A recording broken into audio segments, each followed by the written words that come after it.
সালাত সত্যিকার অন্তর নিয়ে, যেই অন্তর নিয়ে পড়া হচ্ছে রুহের হার, এবং সত্যিকার তাতে আপনার উপকার রয়েছে দুনিয়া আখেরাতে, আপনার জীবনে একটা পরিবর্তন নিয়ে আসবে, আপনাকে মানুষের মতো মানুষ করে দেবে।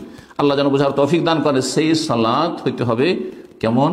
যে সালাত আপনি গভীরভাবে চিন্তা করে পড়ছেন, আপনি প্রত্যেকটি সূরায় পড়েন, আর দোয়ায় পড়েন, আর জিকির আজকার পড়েন, তাসবিহ তাহলিল পড়েন, সবগুলো অর্থ বুঝে পড়বেন।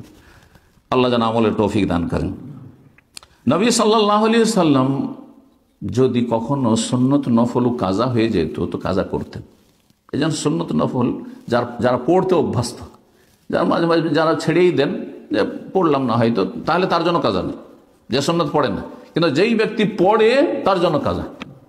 যেই ব্যক্তি পাবন্দির সাথে পড়ে, সাথে যদি কোনো সময় ছুটে যায় তাহলে কাজা। এই জন্য নবী সাল্লাল্লাহু আলাইহি ওয়াসাল্লাম জোহরের সুন্নত পড়তে পাননি যখন প্রতিনিধি দল এসেছিল ইসলাম সম্পর্কে কথা বলার জন্য, আসর পরেও কাজা করেছেন।